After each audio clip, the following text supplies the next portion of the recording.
Morning. All right. Anybody have opens or buyer tours or appointments this weekend? Business? Fun? Alicia. Alicia's back, I see. Hi. Hi, welcome. We'll give everybody a minute or two to trickle in.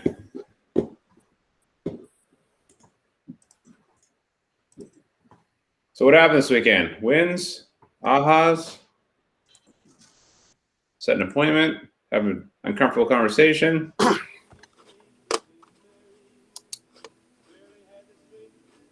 You guys, I can't wait to get back into class where I just stare at you. So much more banter going on. So everyone get your mics on and your cameras on so we feel at least we're in a group, please. Chris, good morning, everyone. Good morning. I was shadowing an open house with my mom in Coquitlam. Cool. So that was pretty busy, more just traffic control, sort of. Not a lot of opportunity for conversations, but interesting nonetheless.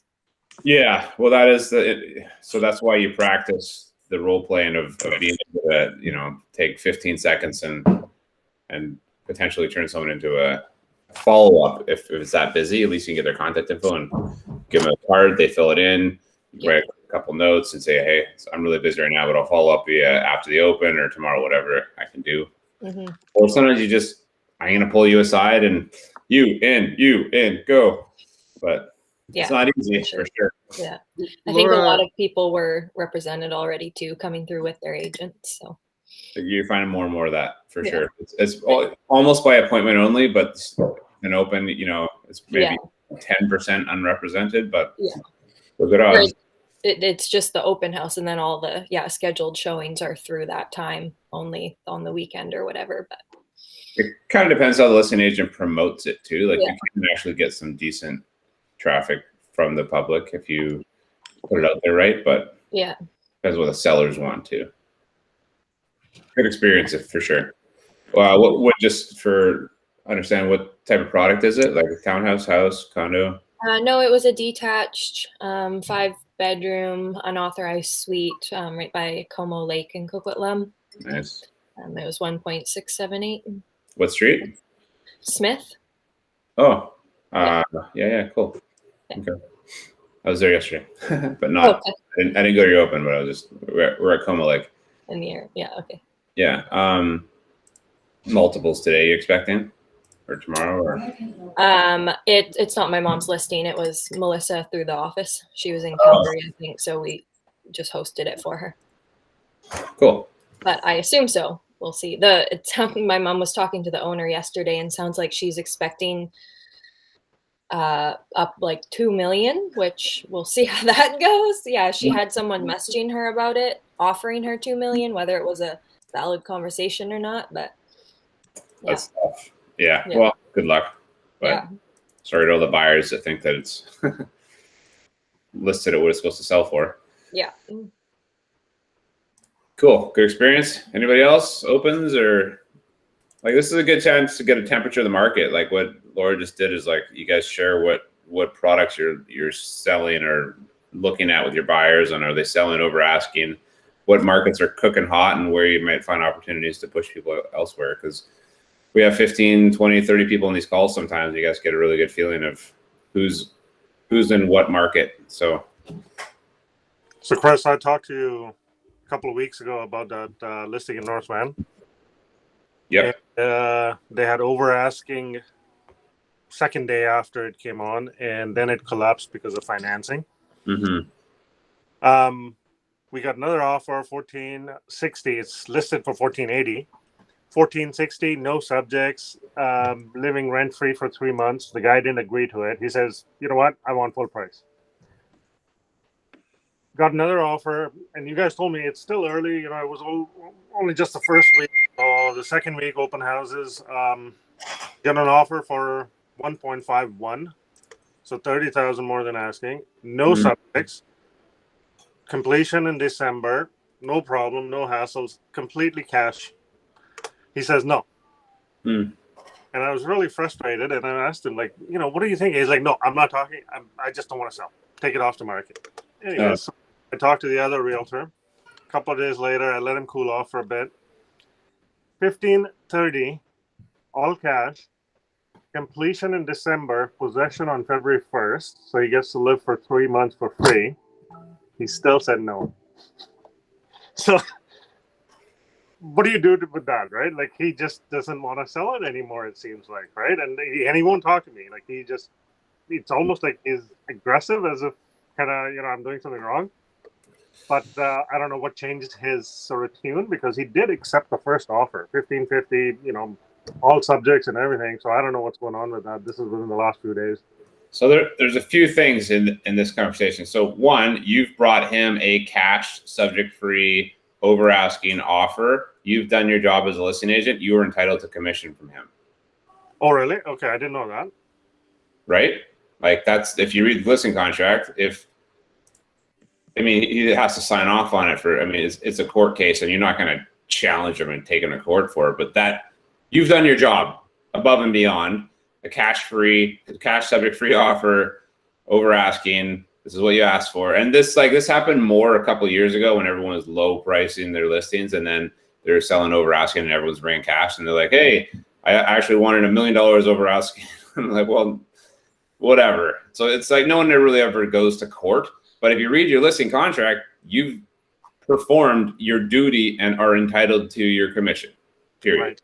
Not that I'm saying you should go and challenge that, and the thing is, you just got to have a happy client. And so something's changed in his life. He's had some sort of whatever hardship, or maybe just change of mind. Who knows? But getting to that and just help me understand why it is that, we've gone to this point.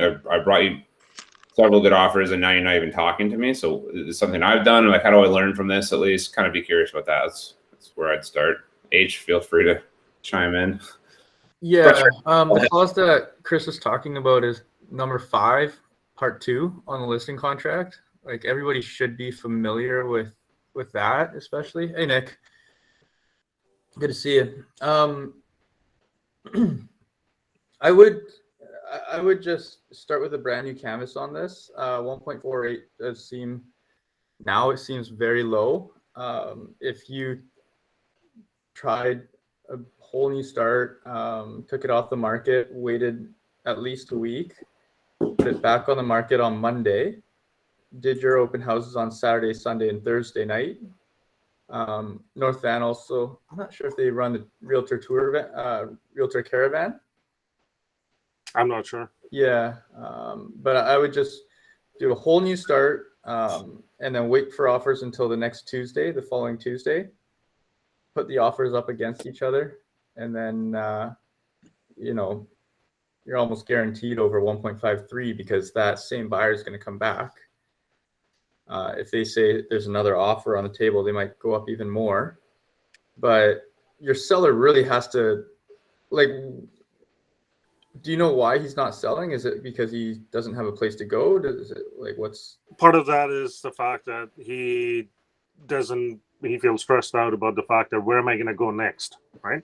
And I suspect he's talked to some other people, and they probably advised him to wait till next year, because they'll find a better price next year. He wants to do a few other things. His brother's involved. He's got to pay him off with the mother's property. Mother's still around. So I think he just felt a little overwhelmed and figured maybe wait till next year and I can get my money out next year. So what I've left at is I said, you know what, let's just let the listing play out. Maybe we'll increase the price. I haven't finalized what I want to do. But it seems like he doesn't want to sell. It's not a question of, sell. He's just been moving the target on me every single time I hit it. So, there's no point almost in going and doing a relisting and all of that if he's just going to, turn around and say, no, I don't want to sell it, because he will not disclose his motivation to me outright, but he just seems to be kicking the can down the road sort of thing. It's like, he just doesn't want to sell. Yeah, that's the issue is if you relist the property and he has no intention of selling, you're not just wasting your own time and the seller's time and your money for marketing. All these other realtors and buyers and things, they're taking time out of their schedule to see the house, to get excited about it. They're emotionally getting attached to it, and then ultimately you have to let them down. I've seen this get played out in the past, especially in the last year, like Chris said, and it's very frustrating for other realtors too and buyers. So what's motivation have you encountered, like in similar situations? What tends to be the motivation from the seller's perspective? It's either money, it's just I want more money, greed, right? Or the other thing is like they're afraid. They start looking around, they got a lot of stuff to move, they don't have anywhere to go. If they're getting 8 offers, now they realize that they have to compete against half a dozen offers on anything else that they get. What if they don't find a home and they go homeless? That's probably people's biggest concern, and especially right now in a strong seller's market, is you really don't want to list someone's home unless they have a fallback plan. And this should be part of your listing consultation. Is all right, so what happens if we sell your home in a week? Where are you going? And let's say we give you 90-day window for closing, so you have lots of time to go shop. What happens if you still don't find the home, or you have very specific needs or whatever? What's your fallback plan? And that's part of that consultation, that if you don't determine that and have them buy in and have them really go down that world of like, okay, I'm going to be homeless here if I don't find something, right? Can I live with mom and dad? Can I move into an Airbnb? What are your options? And if they don't put that out there in that conversation with you, this is when it shows up. Right. So, or motivations change. Sometimes, people are moving, they make, divorces or this life circumstances, job loss, whatever. So these are also indicators that, they're going to pull out of a deal or something, but frustrating, but it likely could have been avoided with a little more detailed conversation at your initial listing consultation. Sound fair? Yep, sounds good. Yeah, it's a conversation you could bring back, but you're gonna have to have an in-person conversation with them. I'll show you one of the slides we talk about in our consultation here. We'll do it for you guys a little bit, and it'll make the conversation go a lot easier. And it's just a natural part of the business. It's like, all right, well, yeah, you're selling, but you're also buying, and what are you buying into, and what are the options, and what does that market look like? And anyway, it'll help make that a nice, smooth conversation. So, and sometimes it's really awkward, right? Talking about divorces or death or, power of attorney, like all these different, we do have to wear a counseling hat in this business. If you don't have the ability to be empathetic, you better learn it. Not saying that you don't, Bob, but just in general, as an agent, a lot of our jobs in residential real estate have to do with a very emotional transaction. And so there's a lot of fear, anxiety, loss, concerns that we just have to be aware of and sensitive to. So I have an appointment today at 2:00. It's a senior couple, and it's a single family home. And that's exactly the scenario that I have to discuss. So, this would be really good if we could go over that today.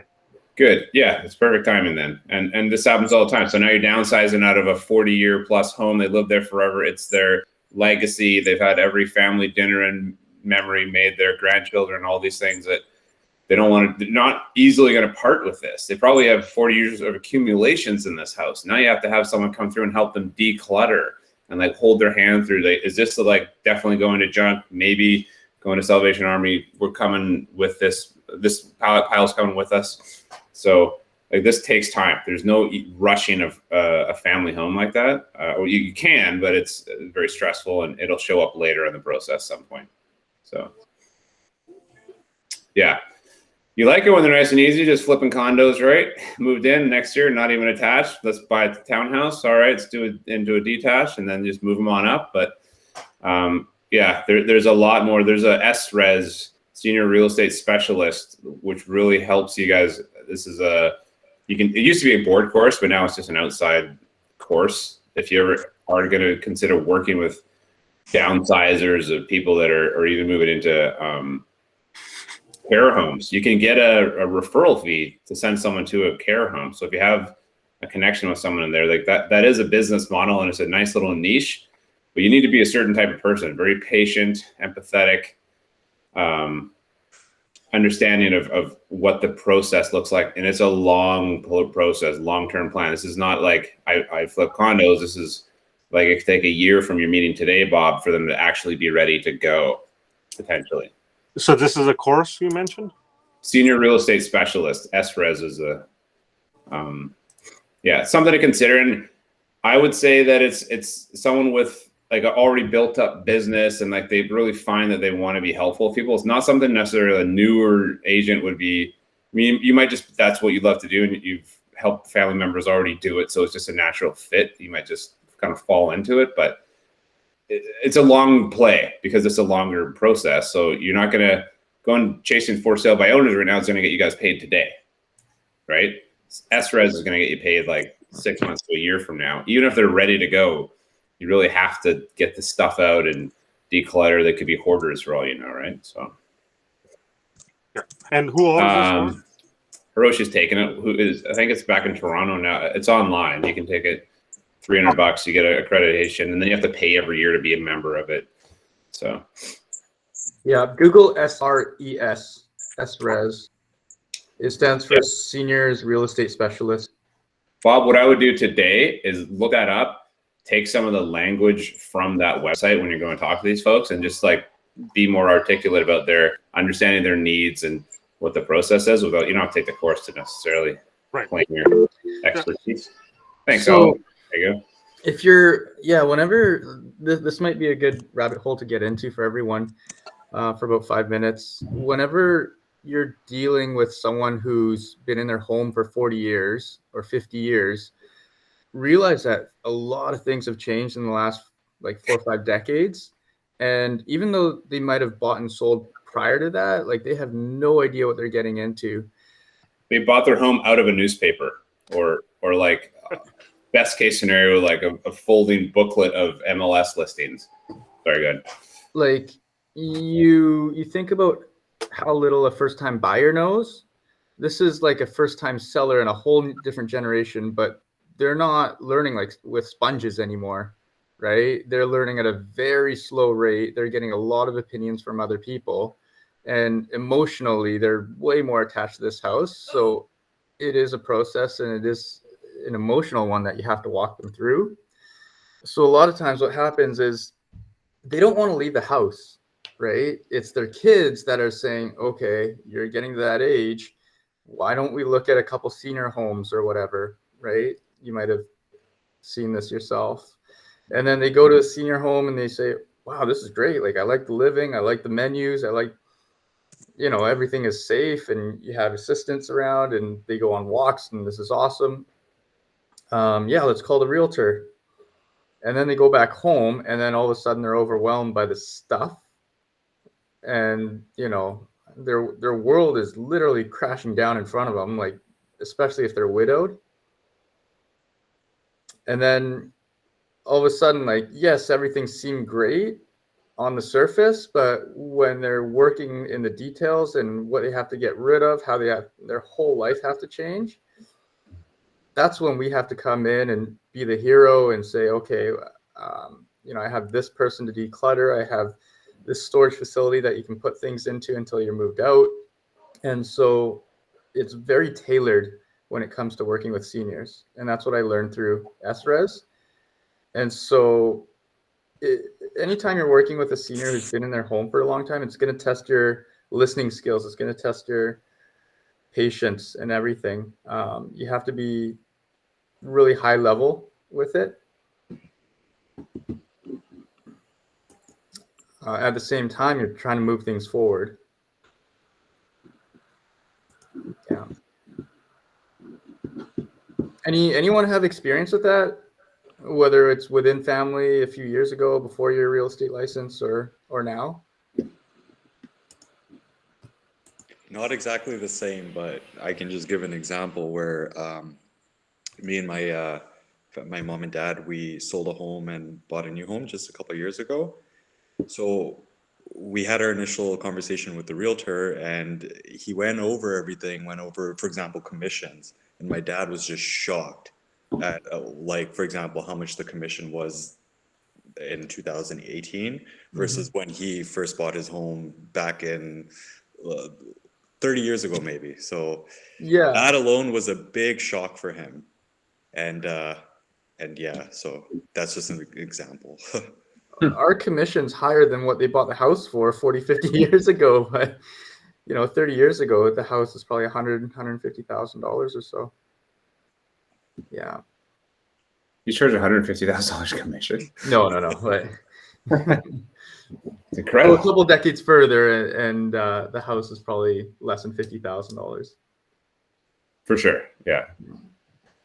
Yeah. And this really is a pretty big topic that I don't want to spend a lot of time on today, but if you're interested in it, there's that course and like I said, even just Googling it and getting some of that understanding of what it means to work with these people, because you likely will work with them. You don't have to be the SRES in order to do it, but you're going to work with people. Like right now, I've never taken the course, but I know I'm around enough, but I met with people in February.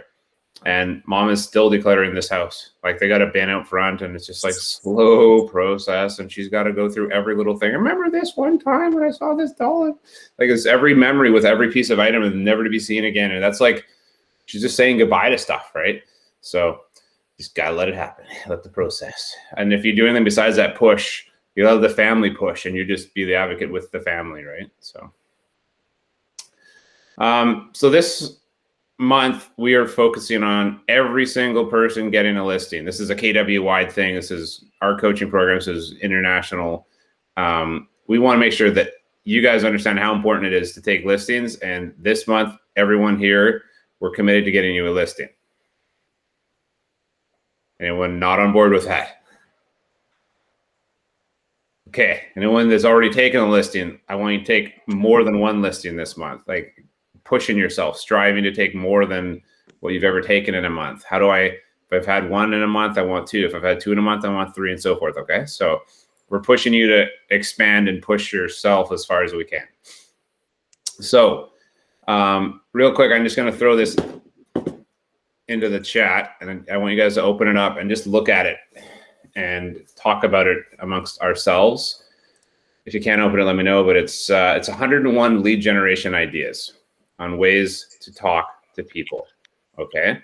And I need you to sort of understand that every time you leave your house, even if you don't leave your house, every time you're reaching out to people, connecting with people, everyone in your world needs a home. They either need to upgrade or change or downsize, or they know someone that needs a home or their family member. Like everyone you are running into is a potential piece of business. I don't want you talking to your family and friends like their business, but just being helpful and being there for them and being curious. And when someone's, hey, how's real estate going? How's the market? And we all say, What do you ask? what do you say? What do you ask? I know what Mickey's going to say. Anyone else? How's the market? Why do you ask? Why do you ask? Why do you ask? Thank you. Nick Horning. I was wondering which Nick it was. There he is, buddy. How we doing? Good. How are you? Blast from the past. Good, man. Thanks. Thanks for joining us. Well, I've been busy with the Kelly Fry cult for it's been a couple of years now. So Yeah. Been working you hard, eh? I don't know. We had more kids. We moved. Been busy with a lot of things. I don't doubt it, bro. Yeah, man. Yeah. Cool. Good to see you. Actually, I attribute the wiki site to Nick. I'm not going to lie. Nick was one of my early coaching phenoms. And I said, one day he just popped by my office and said, I had the whole list of stuff. I'm like, what would you do differently? He said, some sort of wiki site or a way to have a library with all this content. And there it went. It's a work in progress, but huge tip, man. Always good. So anyway, back to the 101 lead gen ideas. This is just an opportunity for you guys. I want you to expand your brains a little bit. Like, what are you doing in your life that you're not communicating with people in a purposeful way? Are you going to your kids' soccer games and leaving potential business on the table? Are you going to the grocery store? Are you not? I mean, I'm not saying you have to wrap your truck and wear swag everywhere you go, or however that you can. That you can be bus bench boy or girl or whatever. I don't really care. That's not in my world a very good use of your time. Wearing some sort of a pin or name tag or whatever out in public, or your branded clothing, probably going to get you business. Wrapping your car, probably going to get you business. But back to the idea of who are the people that I'm out getting my hair cut, I'm going to church, I'm actually purposely working the PTA, or is it PTA? The school, yeah, right? Like people in my school. What are we doing out there that this is a random thing, but now you guys just share, like, where are some ideas, or where are some leads coming from in your world? Just unmute and share. Yeah, you kind of hit it there, Chris. It's funny you mentioned the PTA. So PAC, Parent Advisory PAC. I knew it was a PTA. It's PAC, right? So one of the ones that just kind of came up right now, I did a commercial deal, and it was from a parent at my kid's school. Again, just from normal chats, like we see each other every day. Hey, how's it going? How's it going? What are you up to? Blah, blah, blah. And then one day it just turned in. He said, man, we're stressed. We're trying to move out of our office. Our lease is up at the end of December. We don't have nowhere to go. And I was waiting on a few buyer clients to get their financing and everything approved. They were still a few weeks out. So I said, well, I can take a look for you and see if there's anything out there. And it was a chance for me to kind of practice on Paragon as well, on the commercial end of things. And sure enough, we got the accepted offer. They're sending the lease agreement today for my clients to sign. So that was a good experience there. And it's just something that kind of comes up, right? And it's not so much handing out business cards or anything. It's just talking to the people that you see regularly in different situations and circumstances, whether it's like a 5-minute, 10-minute thing of, hey, how's it going? Just kind of tell them, doing a meeting here, doing a call here. And then they engage with you on that as well, right? So it turned into one little bit of business for me. I can imagine how that conversation starts. It's new dad talking to another parent at school, never met him before. Hey, what do you do for work? And then they tell you, I am in sales or plumbing or whatever they do. And then what's the natural next question for you? What do you do for work? Oh, I'm in real estate. Awesome. How's the market? What do you ask? Wow. Isn't that amazing? And I've actually said it many, many times. Yeah. I was having beers after I joined a new soccer team yesterday. Like, how's the market? Right? And it's just simple, but it's always in front of you. That's what this message is right now, is that you're walking by people every day that if they don't need a house today, they know someone that does. I promise you that right now, the next person you talk to likely is a client waiting to happen, or they have someone that definitely is. So you need to get your RAS going, your reticular activator system, just like thinking about everybody out there in your world that you're talking to is always supposed to be sending you business. How do you do it? Making yourself available, being curious about what their needs are, right? Yeah. Who else has had some conversations with or other, not on this list? Just like I want you guys this is sharing and masterminding, like, where can you get business from? What are opportunities at your fingertips right now in front of you that is a potential? Not that I've done it yet, but the dog park. Literally the number one place and not to mention, it's the number one place for meeting singles, right? Because you guys have something in common, right? This is literally like, if you look at singles websites, dog park is the number one place people meet because you got two dogs. Oh, my dog likes your dog. We should go on a date, whatever. My dog likes yours. Let's buy a house, right? Same thing. So, and laundromats, right? For dating more, I think. I don't know if you probably don't, no one does laundromats anymore, but it used to be. Thankfully, everyone has washers in their own home, but dog park's awesome. It's weird if you don't have a dog, though. So I'd say. What else? That's great, though. Thank you.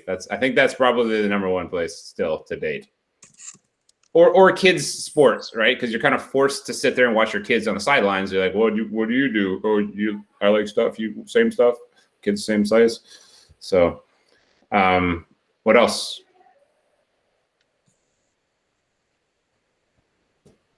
How about your sports teams? Your own sports teams. My favorite. Yeah. Super easy. Yeah. Like I said, I joined this new soccer team. There's actually 2 teams, so it's probably 50 guys. We're going to do a client event next week. I will just put it on our team snap. Welcome, bring your kids, whatever, no cost. Like, really? And I know I'll probably get 3 deals before the end of the year just from like a simple post like that in our group. So fun at this point. I'm not sure why Dairy Queens is on this one. I just realized I just looked up at this, but I mean, it's literally like, what are your passions? Might as well do something you guys love doing, right? So do you like working on cars, going to car shows, and like you could even get a tent and sponsor or offer whatever that is. There's just endless possibilities, I think is the point. So you're on a trivia team, right? Yeah, I mean, I used to be on a trivia team, and then COVID happened. It's harder to do trivia, but yeah, it was good. It was good. Good for business. Yeah, it's like any networking events. It's great. You get out and you meet some people, have something to talk about. Yeah. Yeah, it's just naturally you become the realtor of the group, right? So if you have just endless amounts it's Vancouver. It always gets back to real estate. Yeah. Quickly. One way or another. Yeah. So.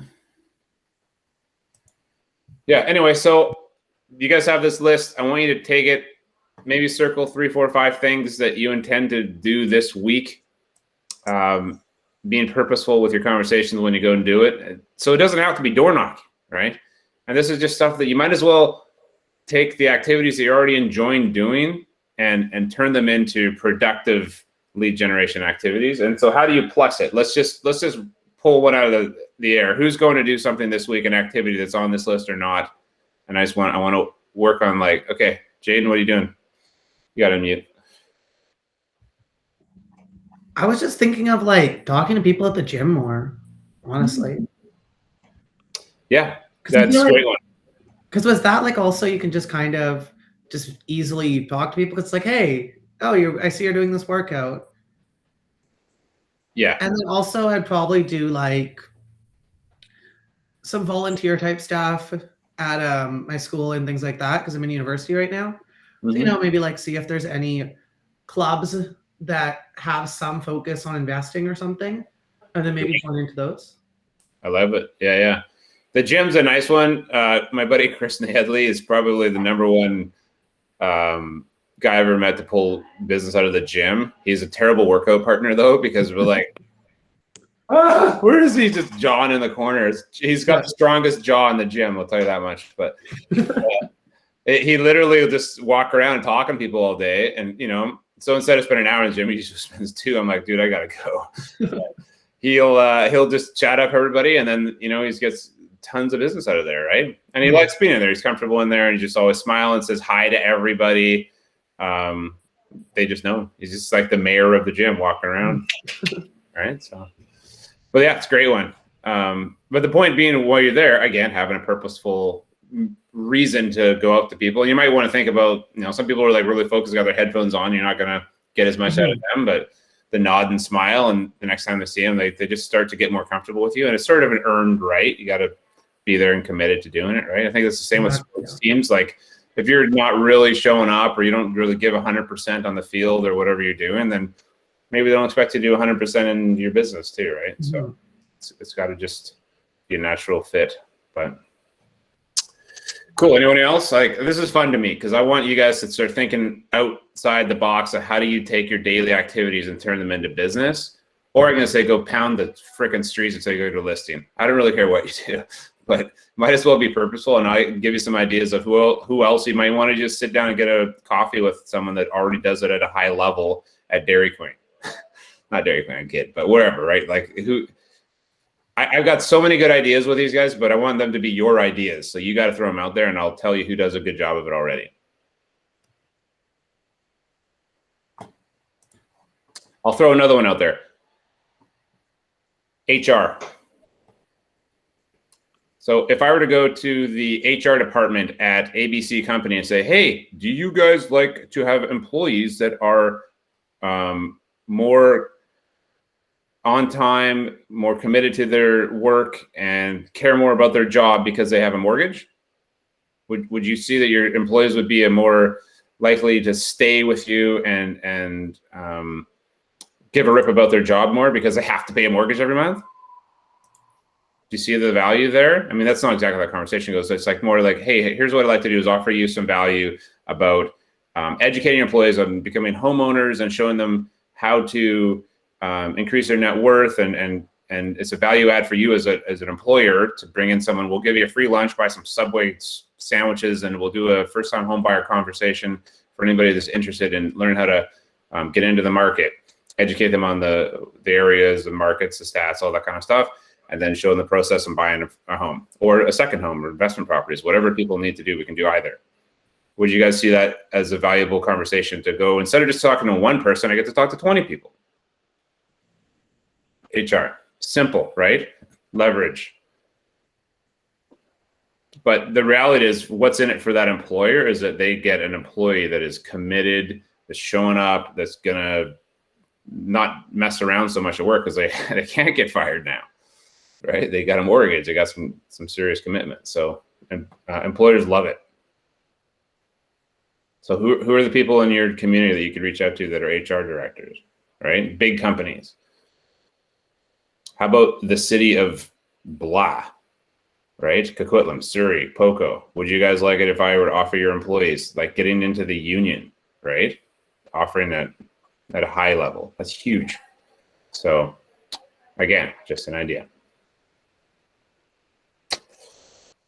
What else? Come on, guys, come on. I got so many ideas, but it's supposed to be yours.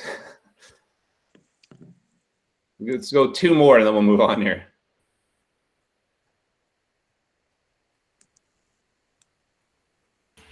Well, I think you kind of nailed it, Chris. It's anything that you're kind of doing already in your day-to-day life, like whether it's a team or a group organization or anything of that sort. And just being able to, like you said, like your buddy who kind of chats everybody up, just be approachable, be friendly, and make sure that you're consistent with it, right? Like even Jaden's idea of the gym, I like that.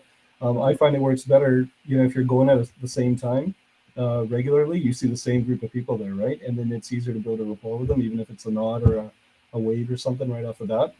Yeah. Those people are more likely to talk to you and warm up to you, right? Whereas I know some people are just really focused at the gym, right? They just want to get in, get out. They don't want to talk to anybody.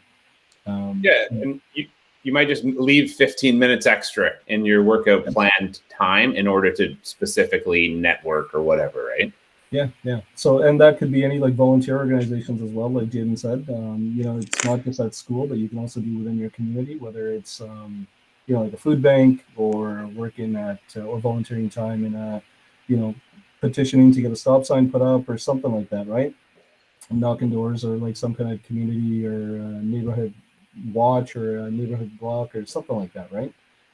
Just get out in your community, find out what's available, and be able to talk to people. So I think you nailed it on the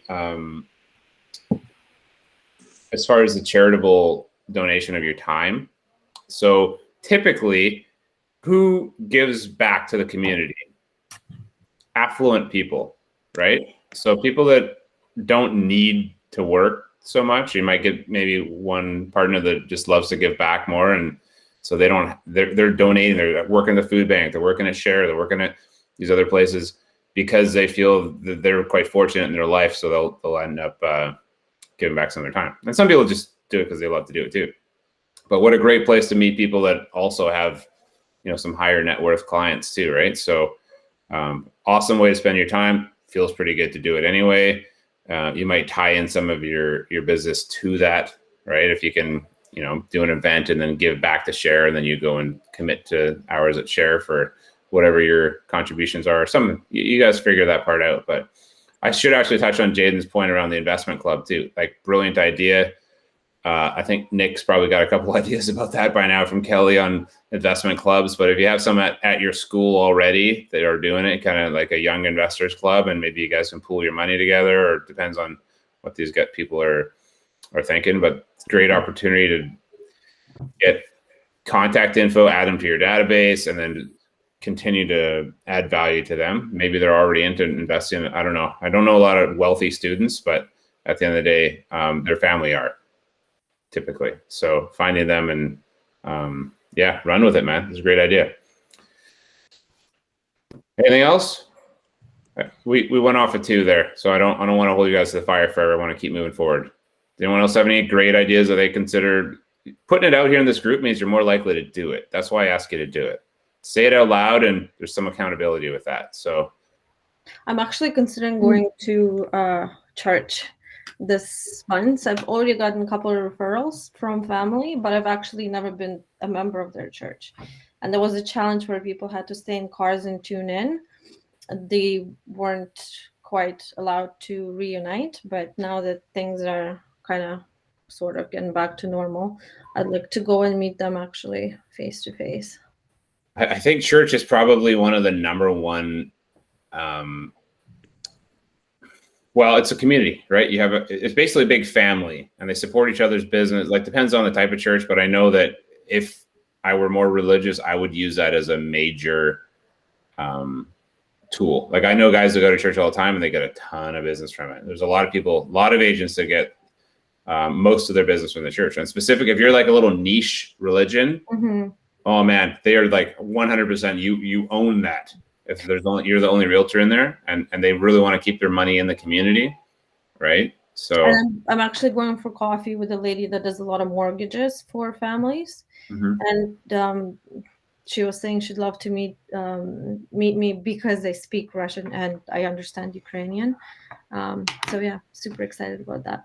That's perfect. Yeah, that is your niche, right? Like, you really can leverage that well, and there's only so many people in your community that speak your language, that have your service and skill set. So I would, run with that all day. That's awesome. Good luck. Thanks.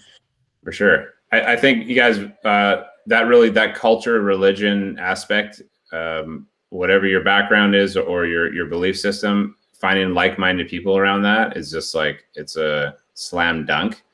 And it's just swimming downstream, right? It's much easier to work with people you already have kind of the viewpoints and shared belief system or just values. So you're just going to work with people you already want to hang out with anyways, I feel, to a degree. And there's also that trust that's there, right? They know my family members, they know where I'm coming from, so they already know a lot more about me than about any other realtor just walking in or knocking their door. 1,000%. Yeah. I would spend a little extra time giving back to the church or whatever that looks like. If you're in there, just getting to know the pastor, and he might even, or whoever the leader is there, they'll start to connect you as well. Like, oh, this person, you need to meet Alyssa, right? So cool. That's great. I think, you'll nail that. That's a wrap. Everybody good? Just want to put that out there. I just want really your brain to start thinking of, when I'm out in the world, like, where am I spending my time purposefully, and then starting to have your USP, your unique selling proposition, your elevator pitch, whatever you want to call it. When people ask, what do you do? I sell homes for the most amount of money in the least amount of time. I enjoy, right? I hope that isn't it, but I want you guys to have some 20 to 30 second spiel about who you are, what you do, why you love what you do, and what value you can add to their lives. We do have a class on that. Won't touch on it today, but it's important for you guys to nail that and be comfortable with, what do I do? What sets you apart from other realtors, really? Because maybe there is 3 realtors in Alicia's church or Jaden's gym or whatever. And so, like, what's the difference between you and them, right? Are you full-time? Do you commit to, giving back to your community? Anyway, you guys start thinking about that kind of stuff. Cool. All right. So, promise you a listing presentation. All right, H, should we get into that first? Or did you want to do the 411-135 with the group? What do you think? No, let's do the listing presentation first, and then at the end, the last 20 minutes or so, we'll get into the 411. I think that's a good call. Is good. Okay, hang tight 1 sec.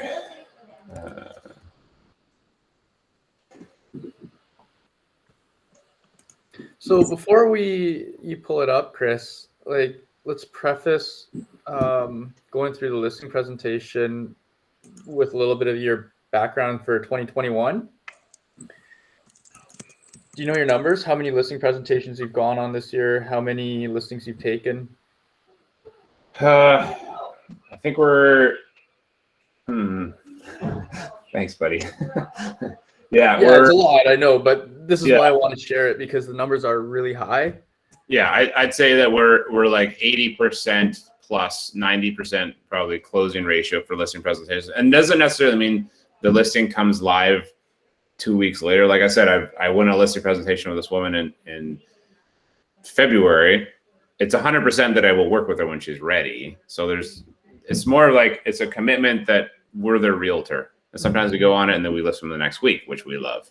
But yeah, I'd say it's like probably about a 90%. And let's say we probably did about a 45 to 50 listing presentations, and we'll sell about that many homes. We'll list that many homes this year by the end of the year. So sorry, my daughter's drooling on the window here.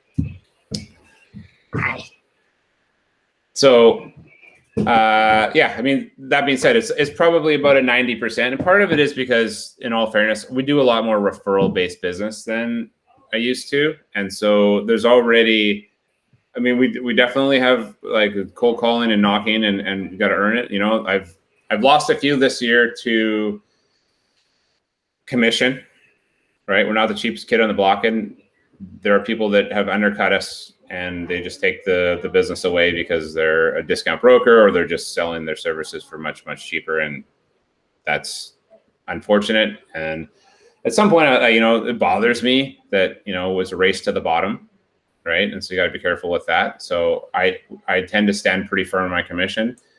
But at the end of the day, especially at the beginning of your career, I think it's okay to go a little bit light and take the business, get the sign in the yard, especially in a seller's market. You know you're going to get paid almost guaranteed.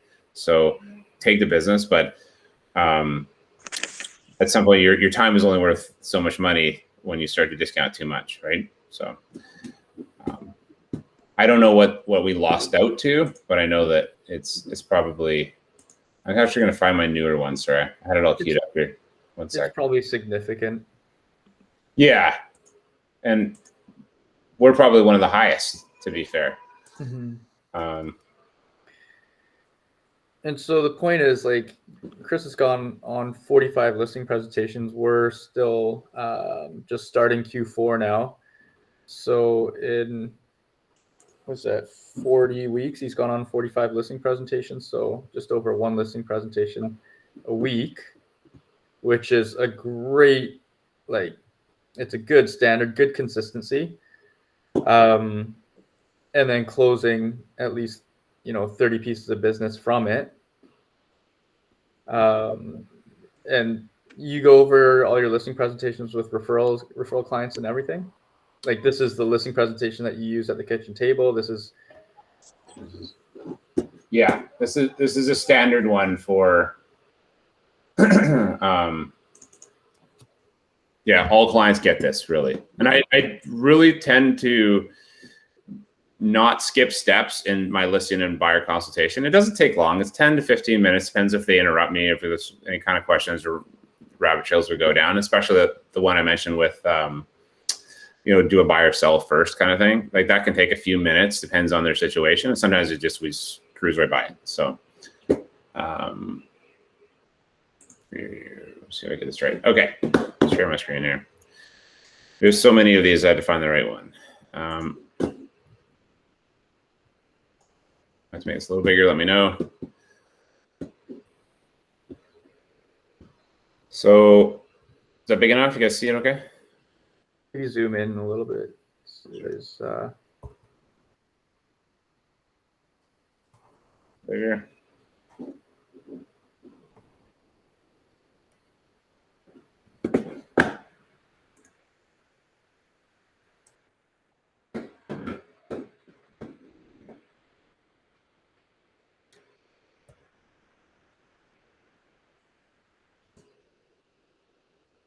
So all it's letting me do. It's weird. Is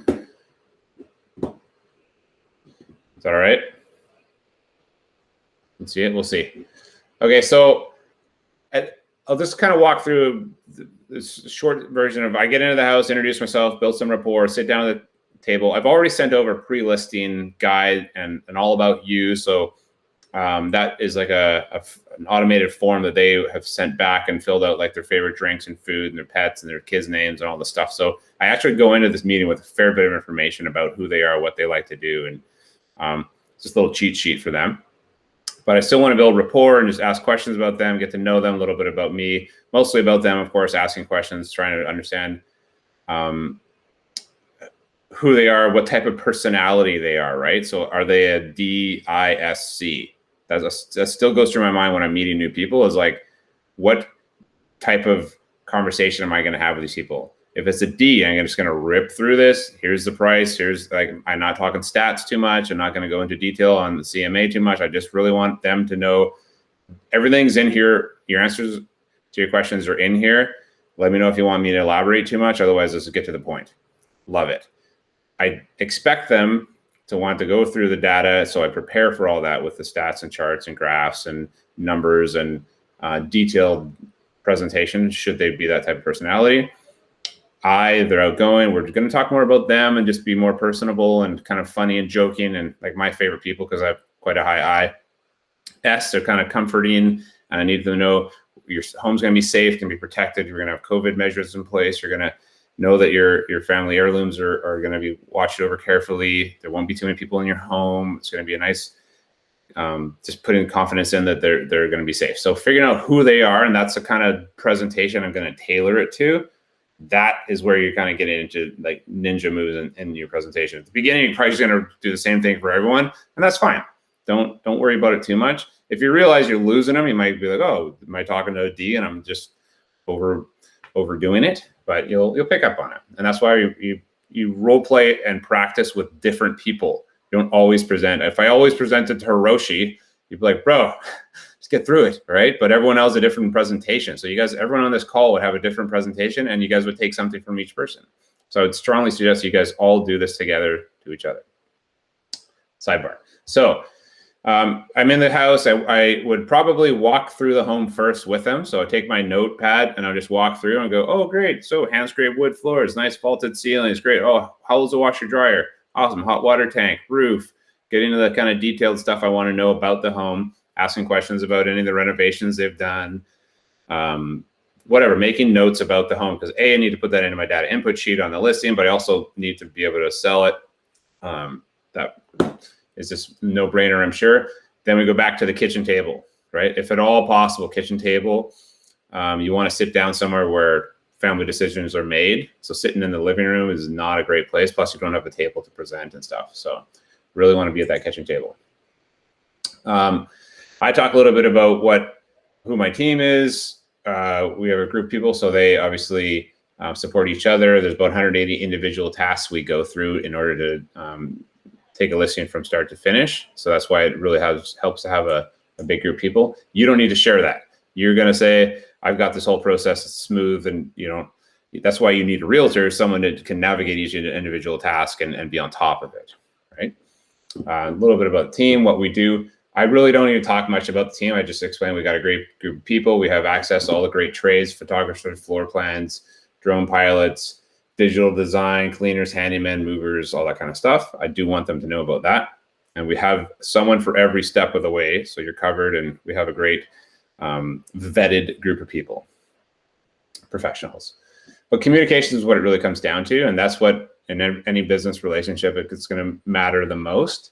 So however you want to be communicated to is how I'm going to offer my services. So if you like text, we're texting. If you like email, we're email. If you're a phone type person, if it's belly to belly, however we need to get the information across to you, I do preface it with, if it's a short and sweet conversation, I'll usually just text. If it's detailed or lots of data, it's usually an email. But if it's an emotional conversation or something that needs more detail, I will have a phone call, if not belly to belly, okay? I just want them to know that it's depending on the type of, like if it's bad news, you got to make a phone call. Make sense? Like if you send over, we're looking to relist your home and drop the price by $50,000 in text, you may never hear from them again, right? And so you do need to just understand the type of message you're sending out and the type of communication. But for them, whatever works best for them. If they're a little old lady and you're always texting them, they're going to get peeved, right? So this is a conversation for Bob. But in general, this is a really important conversation, and I'll leave this with him. But my goal from this slide, is to understand what their risk tolerance is, what their backup plans are, what their financial situation is. So can they carry 2 mortgages if they were to buy first for a short amount of time, whether they're to bridge finance or even just own 2 homes at once? Most people can't. Are they able to rent out one of the homes short-term until they can sell or borrow equity from it or whatnot? Have they set themselves up to be able to do that in time? Because if you're going to borrow the equity out of a home, you can't just get it next week. It's like probably 6 weeks or so to get a HELOC, a home equity line of credit. So you need to understand that. So versus selling first, if they do sell first and they haven't found a place to live yet, what are their options? Are they able to find a VRBO or Airbnb? Can they move in with family short term? Do they have a secondary home? I have people right now who are listing their home next week and they have a potential Airbnb and they also own a motorhome. So they might just live in their motorhome. So that's okay, as long as they're okay with that. And what would be a suitable amount of time for them to find that next place? And so for Bob's people, for example, they're saying, well, maybe you want to wait till the spring. Okay, great. Well, maybe what we should aim to do is find you a home over the winter. So you buy it at a bit of a discount and then we ride the spring market up and we actually sell your home for more money in the spring and you bought it at a lower price point. How does that sound for a game plan? Can't promise it, but that's typically how the winter and spring market works. So you're going to sell when more buyers are out shopping, likely to get a better deal.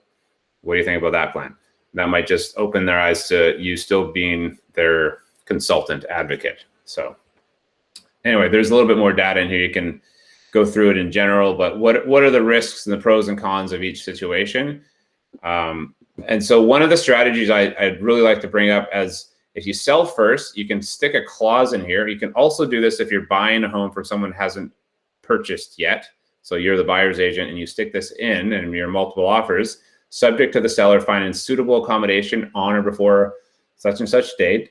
If the sellers do not find suitable accommodation, the sellers reserve the right to extend the completion and possession dates by 60 days. You could do longer if your buyers are okay with it, in order to allow the sellers to find a suitable home. So that is a really good clause to, again, just mitigate that potential for putting people in a homeless situation. And sellers love it. Your sellers will love it if they're listing before they buy. Not everyone's willing to accept that, of course, but it does really make them a cash buyer and able to go out and write a better offer when they've already sold and now they have flexible dates. Make sense? Yeah, and really just, is there anything else we haven't talked about at this point that I should know about in order to make sure that we have a clear picture on what your sort of financial and risk tolerances are? And hopefully that would bring up some of the conversations Bob is challenged with this week, and it doesn't blow up a deal later on. So a little bit about how buyers find homes. They find them on the internet. You guys are shopping on the internet. We all get the same information up to a certain point. Our job is to expose your home as big and wide and, as possible online, as well as to all of the buyer's agents. We obviously do the hard work, which is getting it out in front of the neighbors by knocking and calling and prospecting, which is just one extra stone not left unturned.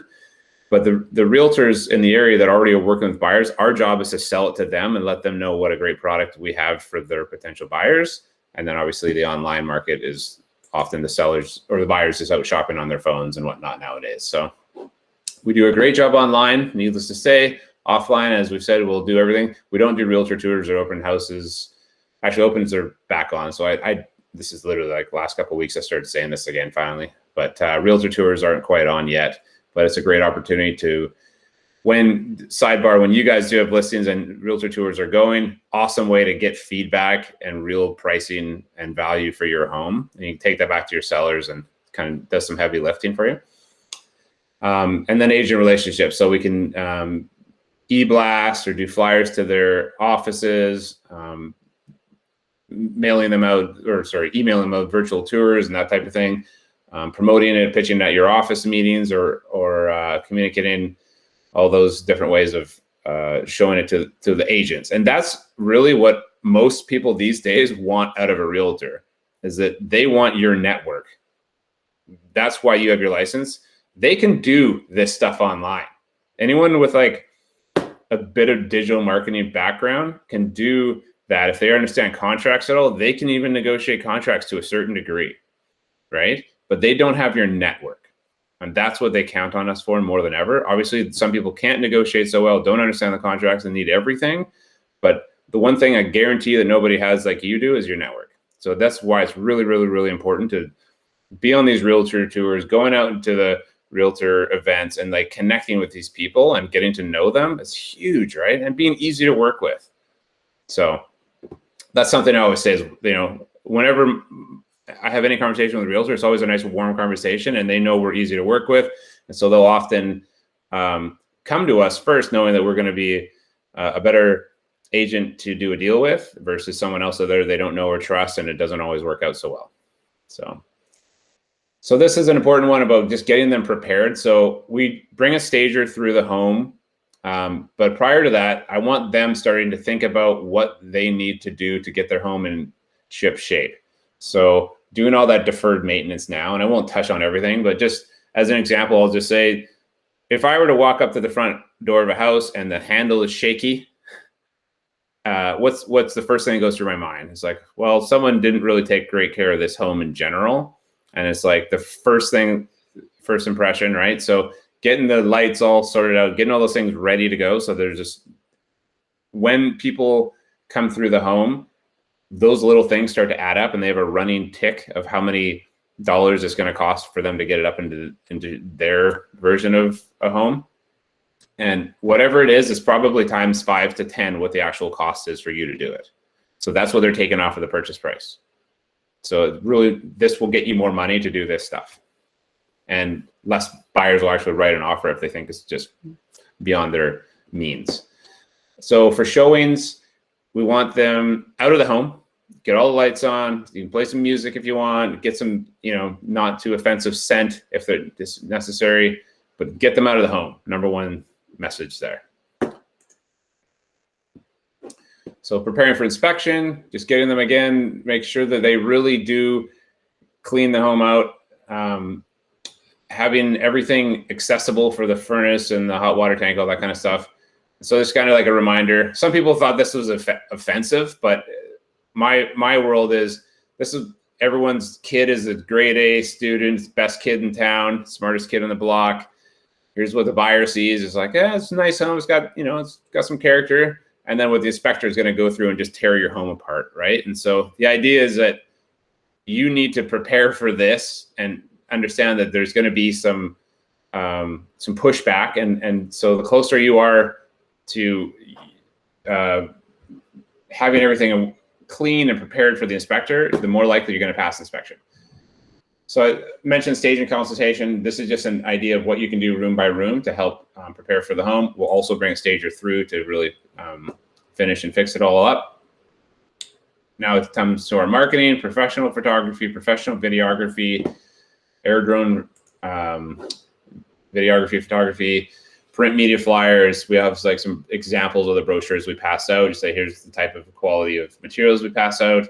Floor plans and Matterport. We do, I prefer the black and white. Most people do, but if you want the shiny kind of Matterport, that's cool. It's more for, like, I think condos or younger generation. Depends on the type of product we're selling and what the expected purchasers are going to be, but I prefer these ones usually. Magazine quality brochures, like I said, we pass these out and let them see, like, this is the difference between, when you go to an open house and you get one of these versus you come and do a private showing, you have like a really high quality card stock with the floor plan on the back, and they tend to put all the other people's listings in it, and it's $50 more for 25, but it matters, and I think there's a perceivable difference. It's a little bit about what we do on social media. That being said, check us out. Look at our check out our social media links. We mentioned open houses. If they're into open houses, this is where you're just like, are you guys okay with having the public come through your home? This is really what I want to get to. And I'll just pause here for a sec. With COVID again, they've said, sellers with vaccinations, don't bring that up at your listing presentations. Let the sellers bring it up, okay? If you bring it up, then it's likely they say, hey, well, we want to see everyone's vaccination record. And all of a sudden, you got to be a hostess at, Red Robin or Cactus Club or something. That's not cool. Like, you don't want to have that happen at your showings, but only if your sellers bring it up, you have to do it that way. Does that make sense? Good. Yeah, so VIP private showings and sneak peek opens. So you can do an open on like a Thursday night, say like 5 to 7 p.m. and invite all the neighbors over so that they can get a opportunity to invite their friends and family that might be interested in moving in the neighborhood. And that gives you a great exposure to the neighborhood for your next listing. Yeah, broker opens, we talked about that. And so this is just like the selling process, just walking them through step by step where they are. Right now, we're having a conversation, a meeting about your listing your property. We'll enter into an agent relationship just by the fact that we'll talk about some personal, private, confidential, financial information. Doesn't mean that you're stuck with me. It just means that I'm deemed to have knowledge that's important and could be used against you. So obviously I have to respect that I can't do that anymore. So I work for you. So the next step is to sign a contract and we implement our marketing plan, and going forward, we'll start showing the property to buyers. When we choose to present offers or as they come in, we'll sit down with you and go through the offers and advise you on the best terms, price, dates, and conditions of that offer. We'll then negotiate to your best ability to get the highest price and best dates for that offer, accept it. If there's a subject, they'll do their inspection and go through the clauses to make sure they've satisfied everything. They will then remove those subjects, and we get to put a sold sticker up on that sign out front and high five, do a little dance, take a photo. Then we step in and start introducing to some movers and insurance brokers, whatever people need in that process, keeping you up to date on step-by-step emails. And as it comes closer to closing, introducing the lawyer and getting the title transferred. And so there's two important dates. The completion date is when the title is changed into the buyer's name and you get your money. Typically, there's a little bit of a lag from the day of completion to the actually hitting your bank account. And the possession date is when we hand over the keys to the new buyer and you guys are off to your new place. And I'll just see if there's any questions about that. And so now we're talking a little bit about the market value of the home. So I always like them to just consider the fact that if you overprice the home, you're just carving off all these people that won't even come see it. And I use that example, put them in the shoes of a buyer. So if you were to look online right now at some homes that you know in your area of what you're looking for that are, it's $1 million home that are $50,000 or $100,000 over that price, you probably wouldn't even bother going to look at it because it's not actually what the market value is of that home. So you're gonna pass on it, right? And so when you see something that's good value, just like if you're shopping for a car, you can see when it's like, oh, that's overpriced, next listing, right? So we really want to be priced according to what the true market value is. In a buyer's market, you can see when the market is starting to fall, we need to be aggressive. If you tend to, be slow to adjust your price, then you'll end up chasing a ball down a hill. In a seller's market, it just takes longer for you to get what you're wanting as the market continues to increase. So depending on what market we're in, I'll have a bit different conversation. I wouldn't really been talking about a buyer's market in the last couple of years, but just so you guys understand it, seller's market is just being patient to a degree. And what happens though is time on the market tends to be quite hurtful to your overall value because people tend to think of a stale listing and no one likes stale milk. So they just go to the fresh stuff thinking there's something wrong with the other one. So we see the most activity in the first 3 weeks of a listing. After that, it tends to slow down. After the couple weeks, if you haven't had any offers yet, then they're going to start to be less value. You've lost the momentum a little bit, and then we'll end up having to potentially take the home off the market and refresh the listing. You don't have to necessarily change the price, but we do need to just have a fresh set of eyes on it. It shows 0 days on market. So we'll never let you sit on there too long. I have some, some testimonials in there, and then just a quick thank you saying I really appreciate time having us over your house. It's been great to talk to you guys. And then now I'll pull out my CMA and we'll actually talk about the comps and the market stats and anything else that we want to go through. So there you go. That's the probably the longer version of how long I do it, because I depend on the people I talk to, but I'll just kind of quickly flip through that. So thoughts, questions? It's all recorded. You can go back to it and then steal my language from there or from the slide deck if you want and take what you like out of it. So this is in Canva. Okay. So we built ours in Canva this time, but I've also done it in InDesign. I've done it on KW Command. I've done it in eEdge. I've built countless presentations. So one thing is for sure, this won't be my presentation next year. Okay, so it's always a work in progress. It's always changing because things change in our business, right? And so we just and I see something I like better, I add it or take it away, or I'm like, oh, I never say that. That's not even whatever. So that's about that. All right. The services that you mentioned, Chris, like doing the virtual tour of photography, professional videos, do you do that for every listing? And if not, then you list a $250,000 50-year-old condominium in Abbotsford. Do you take away? How does that conversation sound like? We do the same thing for everything. Everyone gets the same service. Again, it's like if I sell that $250,000 condo, and who knows who their mom and dad are, who knows who is watching, and who knows what if I'm promoting it, and I may not put as much of it on our social media. If it's like a dog of a house or something that's not super shiny, I may not put that out there as much purposefully to promote it extra in front of our community, but it's going to go out everywhere else. Does that make sense? And I don't really track that stuff. I'm not that worried about our brand being tarnished by a crappy listing. Like right now we have a mobile home in Coquitlam. It's actually a really nice mobile home. It's a totally renovated. It's beautiful. You wouldn't even know it's a mobile home. It's 1,600 square feet, $300,000. Like I've never really focused on real estate, but at the end of the day, if you want to, right now I wouldn't even worry about it for you guys. But for ourselves, like just everyone gets the same level because you just never know who's coming next and who they might refer you to. So they want to see that you just do your best, right? And sorry, did that include staging? You bring in a stager for all properties, or?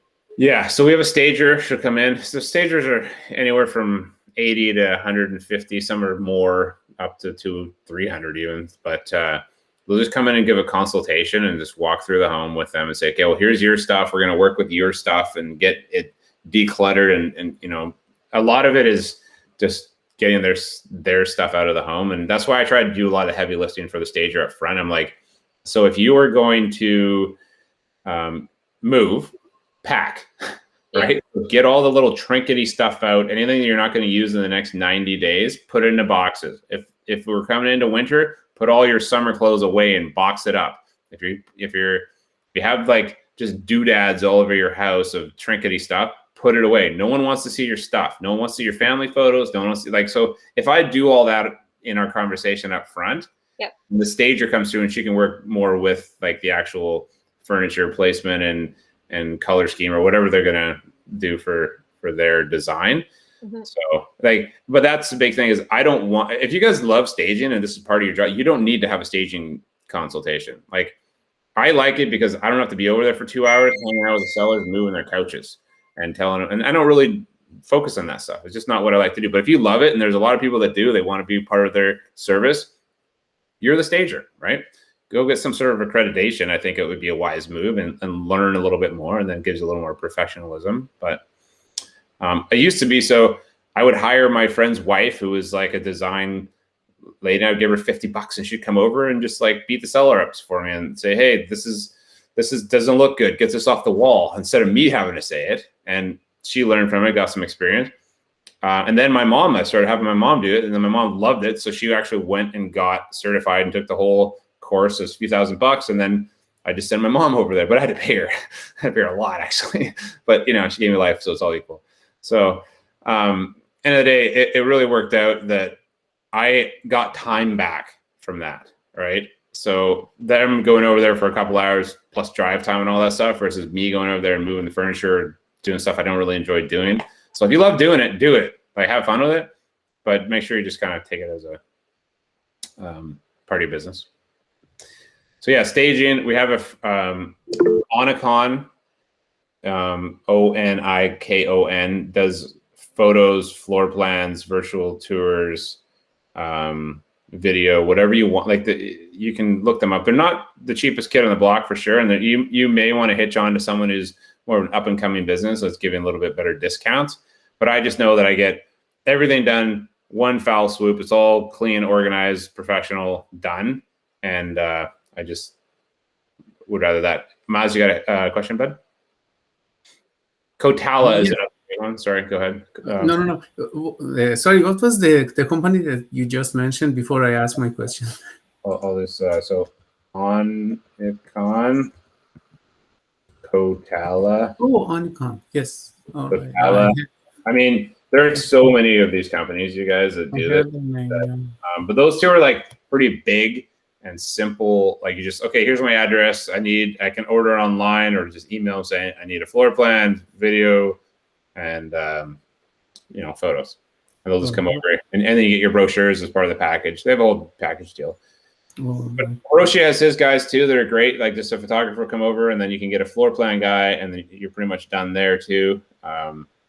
But one thing I'd say is don't skimp on the photos because those photos lead you to your next listing.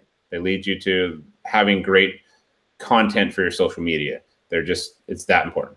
You're adding these photos to your resume when you say I've sold this home, and sales are public now. So your next customers are looking at what you've done. And I've seen photos where the realtor's in the mirror of a bathroom. I've seen like really unprofessional. They're like sideways and they've obviously taken it with their iPhone 4S. And so don't be that guy, please. Or girl. Don't go ahead, Alicia.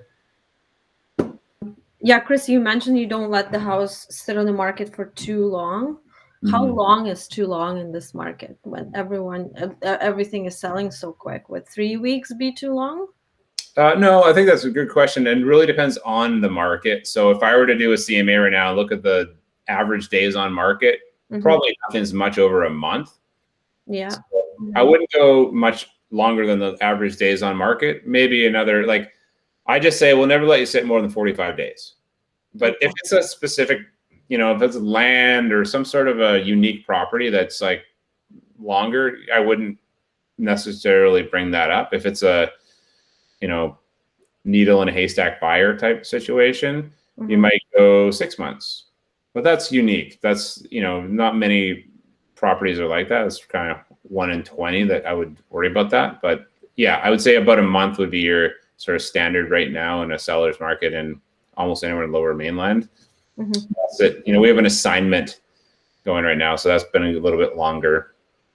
I think we got up to like 60 days and we took it off or something like that. So it's not because it's a unique situation, right? But I see other assignments out there for like 300 days or like 400 days. They just get lost, right? So it doesn't take much. Makes sense. Thank you. Yeah, it's one of the things that we like constantly adjust in our business too. Prior to 2016, if a listing was on the market for 70, 80 days, then we'll take it off the market and relist it. And we're talking 2.5, 3 months.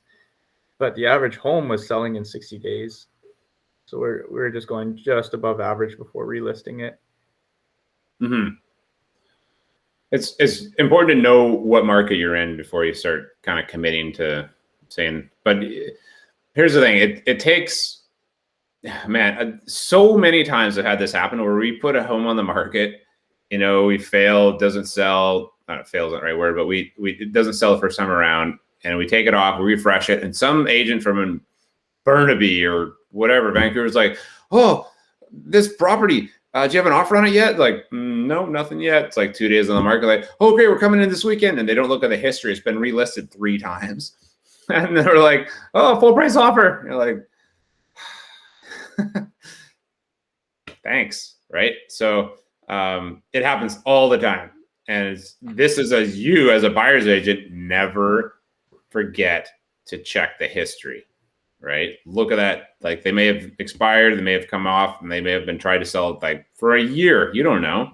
So look at that history. And then it'll give you a little bit of leverage when you're negotiating. And yeah, and that agent, sometimes if they've taken off 2 or 3 times, they'll be like, oh man, these guys, and they'll just like spill the beans about their sellers. It's great. So yeah. Any other thoughts?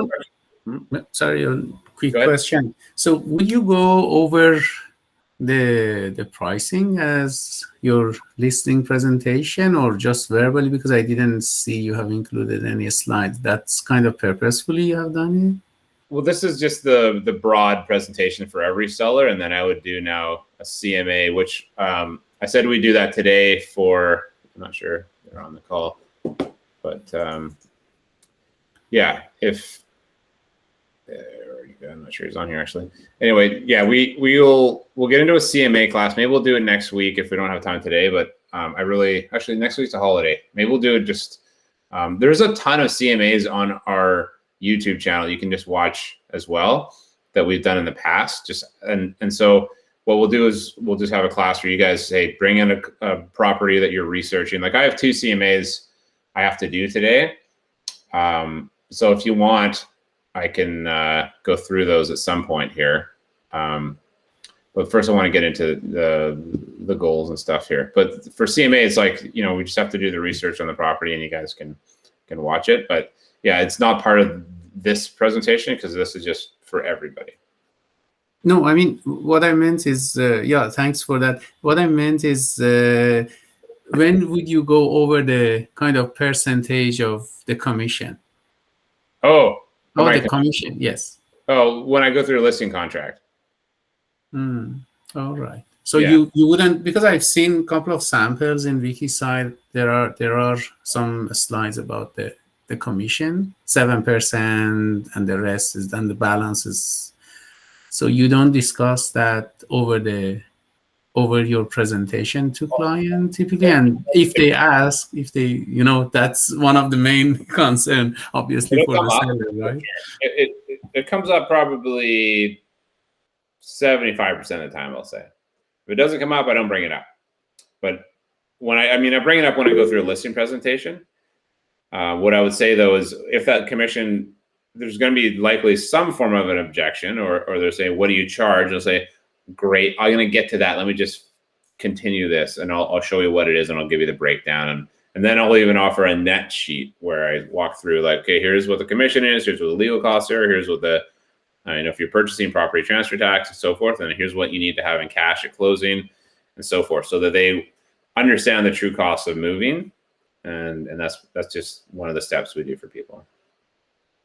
So, but I really try to push that commission objection or question even to the end of the presentation so that I can articulate my value. So if I get that, I'm going to slow it down a bit. And I'm really going to explain, like, we're sending in professional photographers and videographers and stagers and like all these people that we're paying. And this is money out of our pocket, whether or not you sell. Right. And so this is like part of the risk of us. And so I need them to know what we're doing for marketing and our time and our efforts spent to do it. Right. And our systems that we built so that, they get exposed properly. So if someone's already showing that they're going to be challenging me on commission, I really have to show our value at a high level or negotiate my commission. And so, well, if someone were to say, will you do it for less money? Another agent said they would sell our home for less money. Would you be willing to match them? What do you say?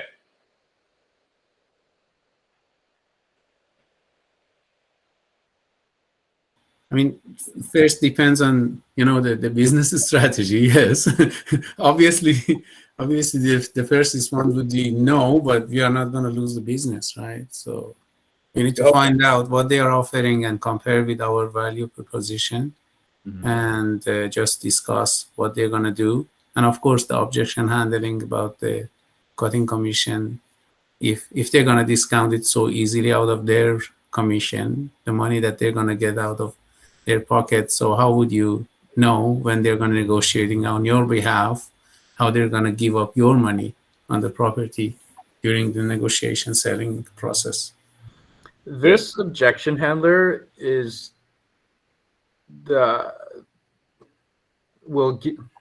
this objection handler, once you perfect it, will put the most money in your pocket. There's other objections that'll get you the business, but if you're at the kitchen table already, you get that objection of will you cut your commission? The other agent offered it, and you can handle it, and you can close that one objection. It's your highest bang for the buck. So I would practice this with every single listing presentation that you practice with your partner. Mm-hmm. It's just think about if you go from 7 and 3.5 to 3, or 7 and 3 to 2.5 on $1 million home. It's $5,000, right? That 0.5% is $5,000. So what have you done in your life? How much time would it take you to earn $5,000?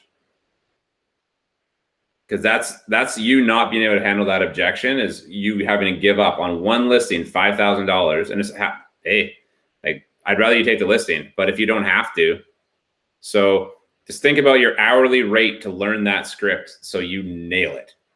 And so the part is that not just nailing it, but getting the business. Because if sometimes you stand your ground and it is a condition to work together and you have to give it up, I'd rather you still keep the business. So you have to be able to isolate the objection. Is this a condition for us to work together? Is what I earn the difference between you working with me and not working with me? If they say yes, then it's like, okay, well, we're going to have to negotiate here. If it's not, I say, no, I just heard I had to ask. Or, yeah, just, hoping to get a little bit better of a deal. Okay, Gary, so is it worth, my value is, do you care so much about what I make or what you get? Right? So like for my negotiation skills and my marketing skills, if I can bring you a higher offer and you get more money and I earn my commission outright, are you okay with that? And you might give some pushback there, but being able to handle that objection is a very good hourly rate. So get that objection handler dialed, work with the people in this call, have your scripting partners, just like continue to work on that. And I promise you, it give you confidence. Because I'll tell you right now, as soon as I said that question to Maz, this whole call goes funky. It's even more fun in the room because everyone's like, what would I say? You start to sweat, right? Now you're challenging your value as a person, as a marketing expert, as a negotiator, as everything, right? And why am I hiring you? To negotiate. And here you are not negotiating for yourself, right? It's a pretty good comeback, really. You're hiring someone to negotiate for you and you just out-negotiated them? Makes me wonder. Anyway, have fun with it, but own it. So write this down. If the other agent's willing to give up their money so easily, how quickly will they give away your money when it comes to negotiating offers? So you want to get to that sentence at the end. So I might say, depending on the conversation, I might say, hey, Chris, I see that you've interviewed other agents, and I can appreciate that. Obviously, you want the best person working for your job. You know what scares me the most about working with that agent is that if they're so willing to give away their money, their own money, how quickly will they give away your money when it comes to negotiating offers?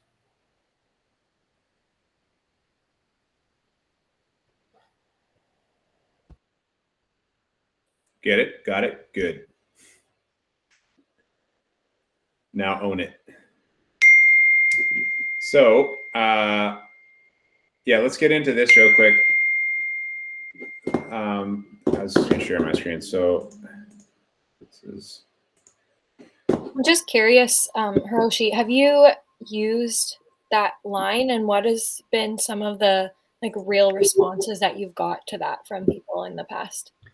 So they'll say, "Oh yeah, that makes sense. Yeah, well, my friend always told me to ask or something like that."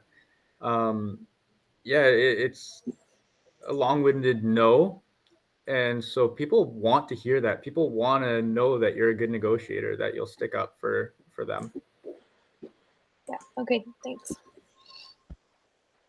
And yeah, you can't just say no.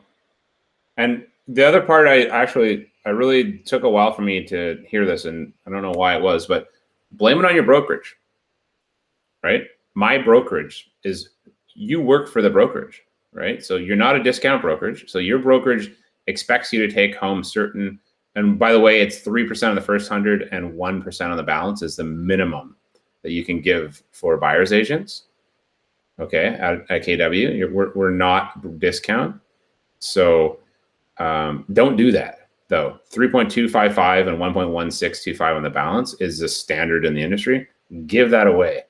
And if you've not negotiated well on your behalf, continue to give the right amount away so you continue to be respected amongst your peers. And you don't want to go down that road of being a discount. Like, if anything, you want to give 4, right? People like, hey, no commission. It's like 4% on the first 100 and whatever. You can charge 8 and whatever, and then just take 4 each. And then, but that way it's like you're giving a little bit extra. You're the bonus agent. You're not the negative. And so people know the difference, right? It's a small pool you play in. Like, hey, this guy's always kind of undercutting us on our buyer's agent commission. Just something to think about. I've also heard that if you are sort of backed into a corner like that and forced to give a discount, can it be better to do a dollar amount versus a percentage? Like just saying, hey, I'll give you $2,000 off, right? And then you have that much left more in your pocket, and then they're happy because they see a dollar amount in front of them that they're getting back. Work off the front end. So the 7%, okay. Right? Yeah. So like I said, if you go from 7 and 2 or 7 and 3 to 7 and 2.5, it's 5,000. If you go 5 and 2.5, $2,000. Okay. Yeah, my first go-to is like $1,000 legal fees, because we can write that off. And if you're at the closing table, you're guaranteed the paycheck. Okay. Exactly. Could you repeat that, Hiroshi? So my first go-to, like if we're really at a stalemate and they're just not budging and they're like, wow, whatever, all realtors are the same. Like, okay. The first offering is the $1,000 legal cost. So for the lawyers. Oh, so you'll pay for their closing costs or for their lawyer or the notary. Okay. Correct. Yeah. And then you can write that off as an expense. Correct. For that. Yeah. Right. But if you're giving away cash, for every dollar you give away, you're giving away $2, because we still have to pay our income tax. We still have to pay our office and everything. Like if you give $1,000 off the profit line, you still have the exact same expenses to market. Yeah. There are realtors that don't understand what their business costs to run, which is just obscene. You guys have all read the Red Book, so you understand what the costs are of this business, and it's very good. You can pull 40% out of a good real estate business well run. So if they're giving 30, 40% kickback cash, sometimes even 50% kickback to their buyers or sellers cash after closing, and then they pay tax on it, right? You're running a negative business. You're actually losing money working for these people after taxes and everything. So do not ever give away cash after. If you're gonna like knock it off your commission or something, if whatever that ends up being, that please don't do cash. That's all I'll say. Yeah. So you can also don't pay for inspections. Yeah, I mean that's on the buyer side. Don't offer to pay for inspections, because neither side is biased, right? Like, oh, this inspector now works for me as the realtor to make sure it goes through. It's not a good look. I've seen buyers try to back out for like a $50 fix, $100 fix, because they thought it was fundamental, but it was just like a switch on the wall. But they didn't pay for the inspection, so what's the difference for them, right? No money in the game. Yeah.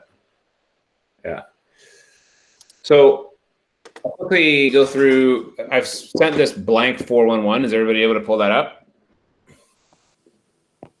And give you guys a little bit of homework this week. But it is October. And so what does October mean for 90 days out from today?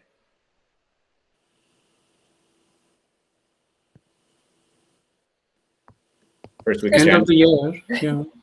Yeah. New Year. Yeah. The last quarter. January. Yeah. So if you don't start planning for your first quarter now for January 2022, you're already going to be behind the 8 ball when you start doing the activities that will lead you to your January 2022 goals. Does that make sense? So you plan today for 90 days from today to get paid. Simple enough.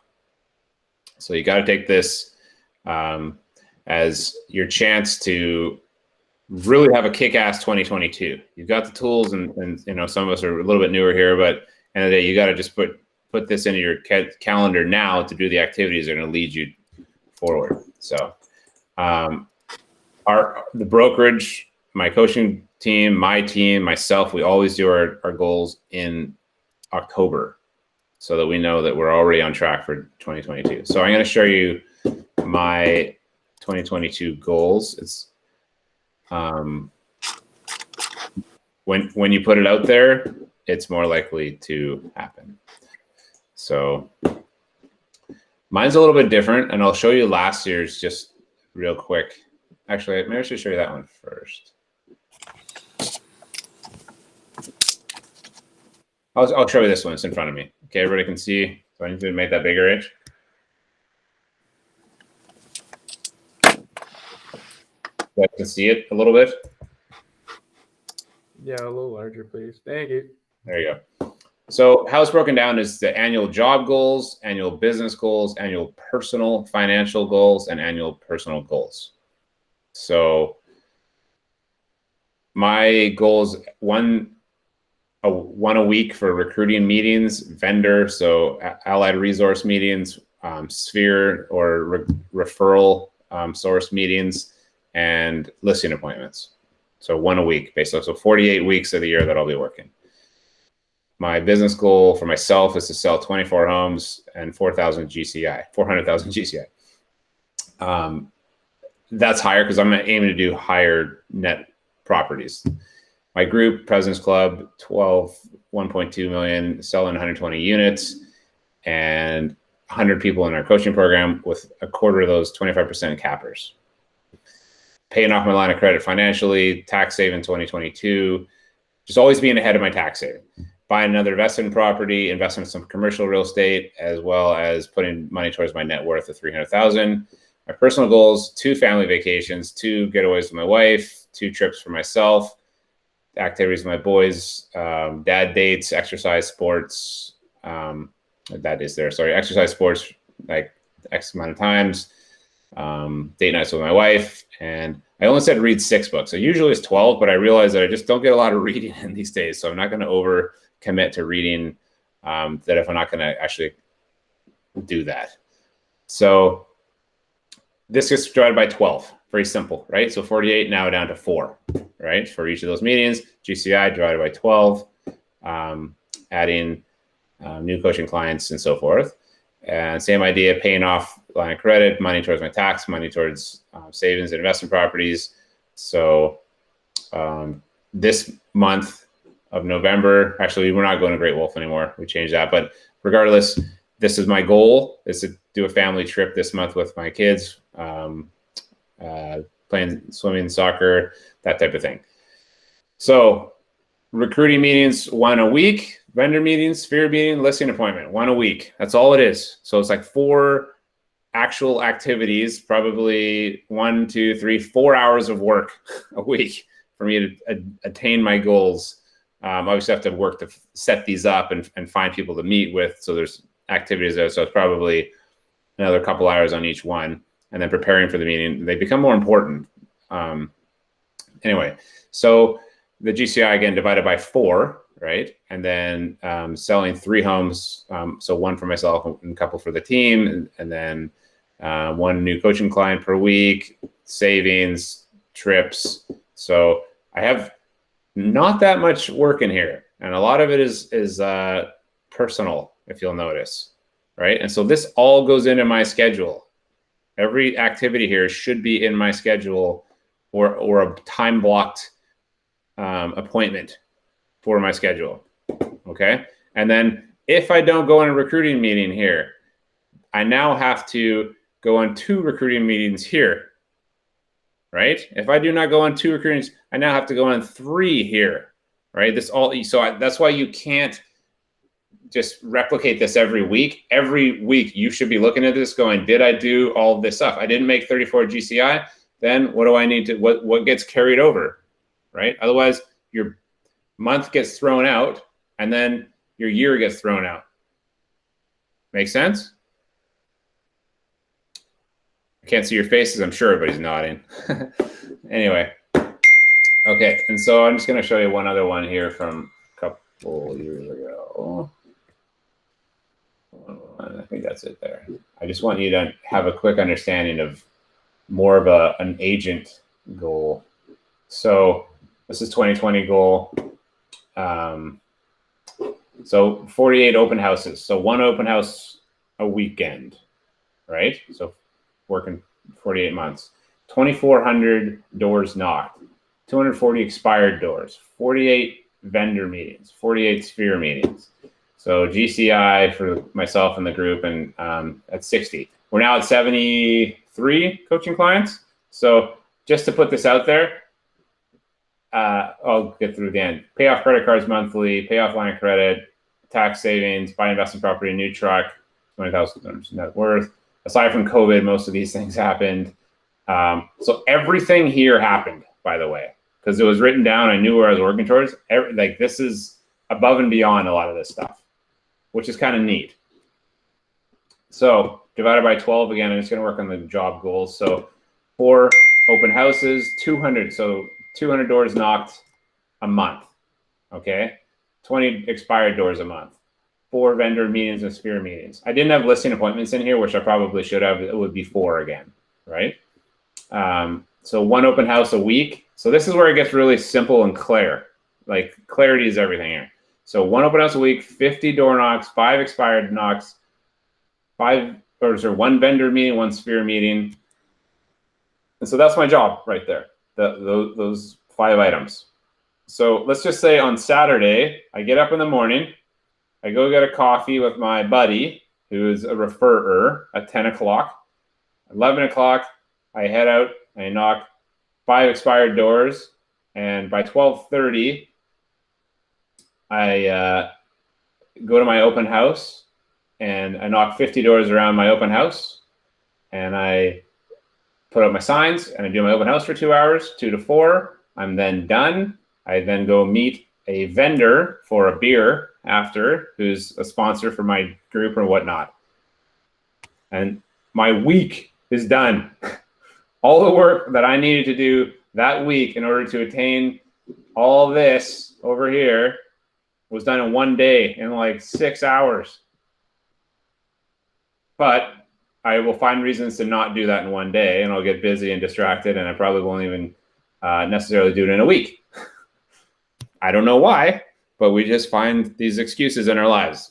But I just want you guys to see how simple this business is. If you literally just did it all in 1 day and put your head down and got to work, and I left my house at 8:30 in the morning, and I knocked doors, 50 knocks and 5 expires, I could have that done by noon. And then I could still do my open house. I could still do the vendor meetings and be done at 4 o'clock, and all this stuff could be done. And they're not hard activities. Thoughts? Oh yeah, and then so all this other stuff is like my fun. So this is like 6.5 days of fun over here, or stuff that I enjoy doing for myself with my family and so forth. But there's extra stuff in mine because of my team and my coaching program, but yours can really just be 1, 2, 3, right? But I would throw that sphere meeting in and the vendor meeting in, because those are super important for building your business. Does everyone have any questions? Any ahas? Man, you guys are so hard on mute. It's nice to be able to see it broken down from like the big goal at the end to the small steps that you can manageably do within a week or within a day, right? So I think that's a great chart to use, and I know we've practiced with it before. It really kind of helps kind of settle your nerves a bit too, you know, when you're looking at it and kind of planning for what to do, and just makes it much more manageable. Agreed. And so if you get into this one I just sent you here, just start with the big goals, right? Like what is that? And so I had to redo mine. I'm just always tweaking it here and there as I need to, but like this week I'm focusing on getting one for coaching, one for my team, one for myself, right? You guys just have to do one, right? I know you have time to do it, but if you don't write it down and you don't have a plan of attack and you don't put it in your calendar, what do you think the odds are of it happening? The great thing about this is it takes your big pie in the sky goal and then makes it into little bite-sized chunks that leads to consistency, right? If you're in this business and you're saying, okay, January 1st, let's go get them. And then you like run like crazy, like mad for a week and you burn out and you do it again in June. That's like, as an analogy, that's like going to the dentist twice a year and not brushing your teeth. Like what's going to happen at the end of the year? Your teeth's going to fall out, right? You have these 2 intense cleanings and that's it. But proper like dental hygiene is brushing your teeth for 2 minutes twice a day consistently. And that's what's going to exponentially grow into a business that's going to be successful, and that's going to be repeatable, and that's going to help you into a long-term career. It's that even if you have 1 hour, half an hour, just to make a few phone calls, just to touch base with some people, just to go to your sports team and just say, hey, I'm doing this client event, that those small little bits of consistency will add up. So the neat part about this is if you use the math again, if I want to do 50 deals this year, if I want to do 500 deals this year, or 200 or whatever it is, you just divide it by 12 and divide it by 4 again, and then you just see what your activities need to be. And my world is like, it actually seems more attainable than you think. So my group meeting tomorrow with my team is, yeah, we'll do over 100 deals this year, but what happens if we want to do 1,000 deals? What does that look like? And I just want people to start thinking that way for your own business. Like, okay, so maybe everyone has a goal to do 24 deals this year or 12 deals this year, whatever that looks like. What would you say if you times that by 10? What does that look like? What does your week look like? Is it attainable? Right? Or times it by 3. I don't care. Whatever that is, just like 5 minutes. Where's the paper? Downstairs. I'll get it. Well, she's starting. Well, it's 5 minutes. Okay. Yeah. Contractors in my house constantly here, but I don't have to do it anymore. So, yeah. Anyway, so I just want you to like get this done. I would like to see it, and then we're going to start talking to you about your 411s. And this is the new accountability for our program: is that if you don't have a 411, we're not going to give you our time. Okay? We'll help you. You can get your contracts together, but I'm not working on your business if you're not working on your business. Does that make sense? It's not that I don't care about you, but this is the thing. I care about you more than you think, and I want you to have a business plan. And this is your business plan. This is you taking it seriously like a business, and I can't help you with your business. We can't speak the same language if we don't even know where the goal is. Like, where are the goalposts? Nobody even knows. And what are the KPIs, the indicators that we know are getting you towards your goal? So if you don't have this, we really don't want to spend a lot of time with people that aren't taking their business seriously like a business. And it's not that we don't want you to have access to us, but like, I need to know that if I'm spending my time and investing it in you, you're doing the same thing. Fair enough? I promise you it'll get you further along. I know it's like, it still blows me away looking at my 2020 goals. I'm like, damn, every single one of those is knocked off my list. That's kind of neat. right? Not only that, but my I have a vision board. You know, we used to have this vision board class, which I would suggest if it is available, we go in and do it, or you can go get your own piece of cardboard or something like that, and you decide what your personal finance, like these goals here, maybe it's to go to Italy or you know, buy a new car, or like it's a big goals, whatever it is, having a baby or getting married or whatever those things are, put those on your vision board. But it's pretty neat looking back at every single vision board I've ever done. Everything, 90% of the stuff on there is in my bucket list done. So if you write it down, you put it in front of you, promise you it's coming. But you're gonna have to keep that in front of you, and you have to work towards it. It's amazing. Thoughts? I just have a quick question about your Canva listing presentation. Is that accessible anywhere? I'd just like to read it through again. This is being recorded right now, so you can okay. you can watch the video again and again if you want, or take whatever you like from it. Okay, perfect. Yeah, and there are quite a few versions of it. It's somewhere. It's all been edited, I guess, so much, but it's on the wiki site to a degree too. Okay. I've seen your earlier ones. Yeah, those are pretty rough, some of them, right? So, yeah, I'll give us some thought as to what's going to go on the wiki site, just because there's so many people who have access to it, right? So, I just want to know the order you do it. Yeah, well, if you watch this is it, and so you can kind of go through Canva, and that's what I would nowadays. I would only do Canva. It's so much cleaner and nice and presentable, and you can take it to a printer. And so what I used to do is I would print off everyone at the office, and we'd put it in a duotang, like the trifold or whatever, or just a little binder, and it looked okay. But I think I spent $10 per presentation printing them at the office. And I spent about $6 to $7 on this nice glue bound. Let's see if I have an example of it here.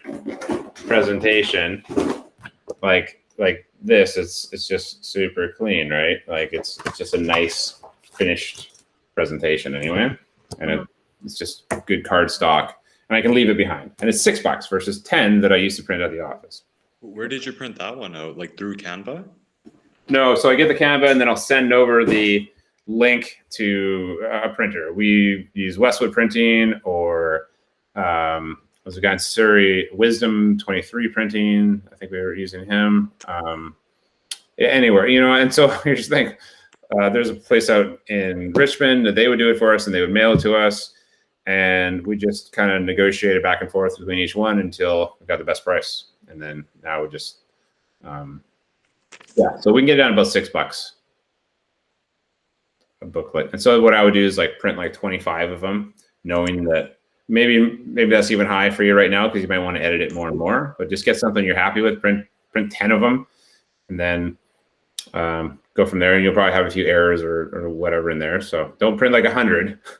Okay, start with 10, and then go through. And you know, maybe they'll last you 3-4 months, and then you have them ready. And it takes 2 days to print or something. So.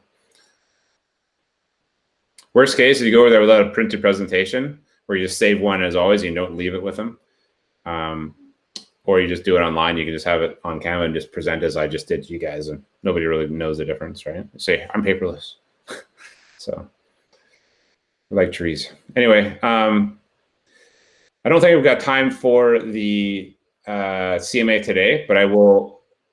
What I'm going to do? Maybe what I'll do is I'll get Amin to record it, and I will do it. And you guys can watch the recording of the video or something here later. I really want to do it for you guys, though. So maybe we should just find another time. The gentleman that asked for the CMA isn't on the class today, so it's not a big deal. But I think we need to start doing that again as one of our core training sessions, because it's good for you guys to just get practice again. But here's the thing. You guys are supposed to be doing CMAs every day, right? How many CMAs did you do last week? 3. Okay. Good. Yeah. So, I mean, right now your entire job is evaluating properties until you can market them.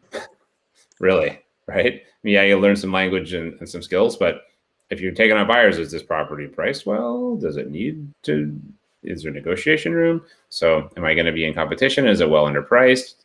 So, like, this is what people pay us very, very good money to know. So, every property. Do you guys remember having Denny on the call and on Denny Dumas? Who's like, he just did a CMA for every home he stepped in at the beginning of his career. And now he knows every market so well because he did that, right? He's just in tune with every building, every complex, every street, because like there's no shortcutting learning the values of homes and like seeing the differences, right? And yeah, when you're stepping inside, you're like, oh yeah, I know this. You can't fake it. So yeah, more CMAs, and you guys can get into groups. You can do CMAs together. You can what we should do for the not this Monday but the following Monday is we'll send out a link for you guys. So I want everyone to evaluate a property, and then we'll put in the spreadsheet like we used to do. It's way more fun in person, but again, we're just sort of, this is what we've been dealt. So, but everybody gives their own evaluation of the property, and then it's neat to see how different people's opinions are of the property. It's actually quite astounding. And there's no right or wrong, because every single person on here has a different reasoning for it, right? And every buyer has a different value, right? Some people are like, oh, it's close to my mom's, so I will pay more money for that.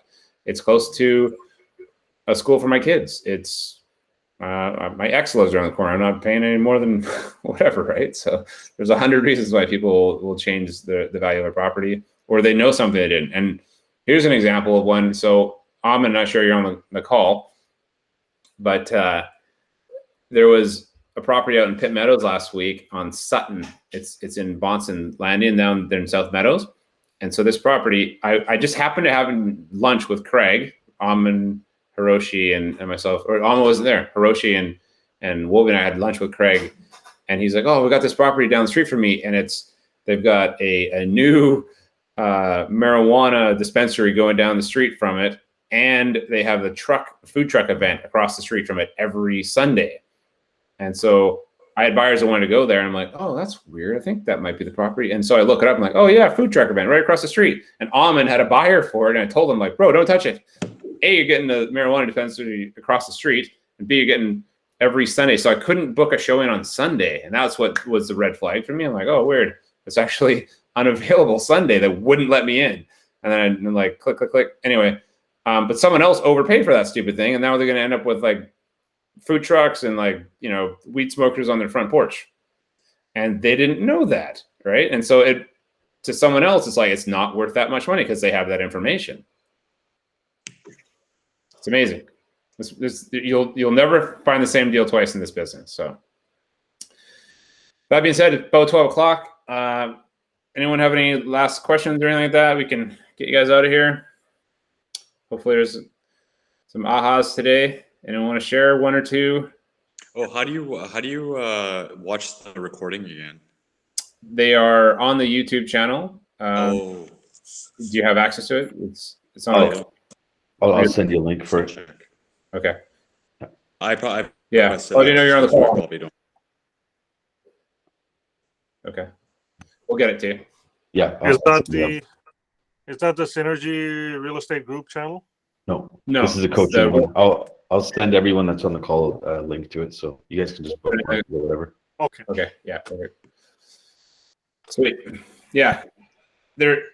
It's all sort of content for you guys only. So we're probably going to start doing more public stuff too, just for our own recruiting. That being said, if you know anyone who should be on this call, they're at another brokerage, they're just not engaged, like tell them to join us. I'm hoping that this was good content for yourselves as well as the people that are looking to build their business. So even if they've been in it for a while, I think there's still some nuggets in here. So I mean, we got Nick Horning in here. So I mean, he's it's good to see everybody again. Yeah, for sure, man. I appreciate you joining us. I'll make more of an effort to get to these things. This was good. Yeah. Motivated. Nice to see you guys. Yeah, totally. Yeah, and jump on the CMAs and stuff too. Those are fun, and like having your insights is always great. If someone's been in it for a while, that you can, have some more data from your time in the streets. Awesome. The Well, hard streets of Burke Mountain. say again. The hard streets of Burke Mountain. Yeah, yeah. It's just me and the Bears. Yeah, exactly. Cool. Well, if anybody has anything, let me know. Otherwise, have an awesome week. We won't be on for next Monday, but we'll find a time to get some information to you guys and make sure that we can set up a CMA class. Everybody's taking listing this month, so calls, knocks, whatever's going to take, we'll get you there. Have a great week. Thank you, guys. Thank you. Thank you. Thank you as well. Bye. Bye. Good. Actually,